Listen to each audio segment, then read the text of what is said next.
Hello বন্ধুরা, আজ আপনাদের নিয়ে যাব এক উপেক্ষিত রাজবাড়ি অন্দরমহলে, যেখানে তার ইতিহাস বাংলার বহু অজানা বা স্বল্প পরিচিত ইতিহাসের ঝুলি সযত্নে আপন গরিমায় লালিত করে চলেছে আপনাদেরই স্বীকৃতির আশায়। আজকে আমরা ডিইটিভি বাংলার পক্ষ থেকে চলে এসেছি মুর্শিদাবাদ জেলার অন্তর্গত কাশিমবাজার শহরে। কাশিমবাজার রাজবাড়ি। কাশিমবাজার শহরে দুটো রাজবাড়ি আছে, একটি বড় রাজবাড়ি, অন্যটি ছোট রাজবাড়ি। বড় রাজবাড়িটি এখন পর্যটকদের জন্য পুরোপুরি বন্ধ করে দেওয়া হয়েছে এবং ছোট রাজবাড়িটি এখন পর্যটকদের উদ্দেশ্যে খোলা হয়েছে। তাই একদিনের ছুটিতে ঘুরে আসুন কাশিমবাজার রাজবাড়ি। কিভাবে আসবেন এই রাজবাড়িতে? কাশিমবাজার রাজবাড়িতে আসতে হলে শিয়ালদা থেকে লালগোলা গামী ট্রেনে করে কাশিমবাজার স্টেশন নেমে রাজবাড়ি পর্যন্ত টোটো বা রিকশায় করে আসতে পারেন। মুর্শিদাবাদ জেলার রাজবাড়ির মধ্যে উল্লেখযোগ্য রাজবাড়ি হল কাশিমবাজার রাজবাড়ি। একদিন এসে কাটিয়ে যেতে পারেন এই রাজবাড়ির অন্দরমহলে এবং ডুব দিতে পারেন ইতিহাসের পাতায়।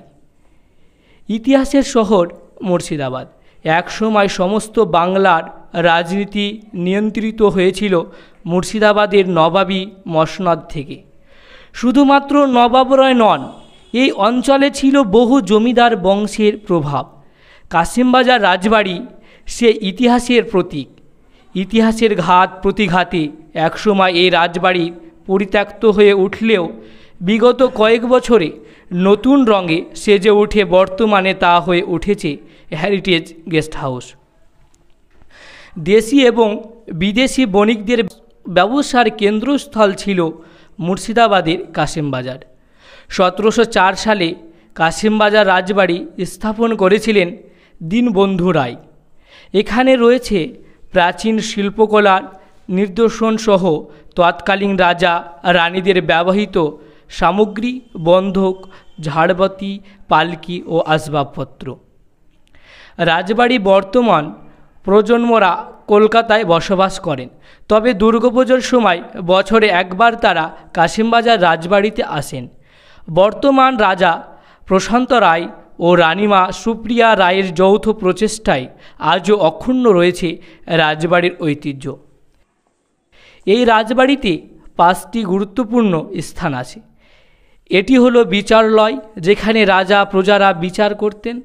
এটি হলো গারদখানা, এখানেই দোষীদের বন্দি করে রাখা হতো।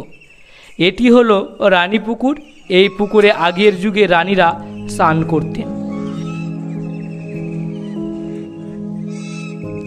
এটি হলো অন্ধের পুকুর, এই অন্ধের পুকুরের ইতিহাস আজও অজানা।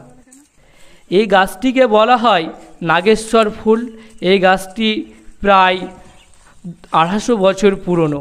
ফুলের মৌসুমে এই রাজবাড়ি চত্বর ফুলের সুগন্ধে মোহনীয় হয়ে ওঠে পুরো রাজবাড়ি।